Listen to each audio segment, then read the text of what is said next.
Hi guys, എല്ലാവർക്കും കാർത്തികാസ് വേൾഡിലേക്ക് സ്വാഗതം. നമ്മൾ ഈസി ആയിട്ട് എളുപ്പത്തിൽ ചെയ്യാൻ പറ്റുന്ന ഒരു മെഴുക്കുവരട്ടിയാണ് നമ്മൾ ചെയ്യാൻ പോകുന്നത്. നമ്മുടെ ഫസ്റ്റ് ഫുഡിന്റെ വീഡിയോ കേട്ടോ ഇത്. അതിനായിട്ട് നമ്മൾ ആദ്യം ഒരു ചീനിച്ചട്ടി എടുത്തു നോക്കുക. ചീനിച്ചട്ടിക്കകത്ത് നമ്മൾ കുറച്ച് എണ്ണ ഒഴിച്ചു കൊടുക്കുക. എണ്ണ ഒഴിച്ചിട്ട് എണ്ണ ചൂടാകുമ്പോഴേക്കും കടുക് ഇട്ട് കൊടുക്കുക. കടുക് പൊട്ടുമ്പോഴേക്കും നമ്മൾ സവോളയും പച്ചമുളകും കറിവേപ്പിലയും കൂടെ ഉപ്പും കൂടെ ചേർത്ത് ഇളക്കുക. ഇത് ഡീറ്റെയിൽ ആയിട്ട് പറയുന്നത് ചിലർക്കൊക്കെ അറിയാൻ പറ്റാത്തവരുണ്ടല്ലോ, അറിയാൻ പറ്റാത്തവർക്ക് വേണ്ടിയാണ് കേട്ടോ. ഈ പച്ചമുളക് ഇടുന്നതിന് പകരം നമുക്ക് വേണമെങ്കിൽ ഈ വറ്റൽമുളക് ചതച്ചോ പിന്നെ നമ്മുടെ മുളക് പൊടിയോ ഇടാവുന്നതാണ്. പിന്നെ ഇവിടെ പച്ചമുളകാണ് കൂടുതൽ ഇഷ്ടം, അതുകൊണ്ടാണ് പച്ചമുളക് ഇട്ട് കൊടുക്കുന്നത്. നമ്മൾ ഏറ്റവും എളുപ്പത്തിൽ എങ്ങനെയാണെന്നാണ് കാണിക്കുന്ന കറി വെക്കുന്നത് കേട്ടോ. ഇനി നമ്മൾ അച്ചിങ്ങ ഒടിച്ച് വെച്ച് അച്ചിങ്ങയും കൂടെ ഇട്ട് കൊടുക്കണം. ഇട്ട് കൊടുത്തിട്ട് നമ്മളൊന്ന് ഇളക്കി വെക്കുക.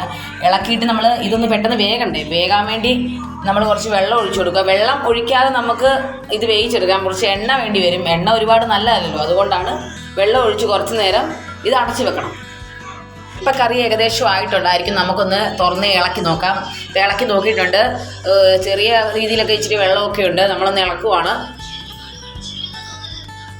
നമ്മുടെ കറി ആയിട്ടുണ്ട്. നമുക്കിനി തീ ഓഫ് ചെയ്യാം. എല്ലാവരും ഒന്ന് ഈസി ആയിട്ടുള്ള ഈ അച്ചിങ്ങ മെഴുക്കുവരട്ടി ഒന്ന് ട്രൈ ചെയ്ത് നോക്കുക. Thank you.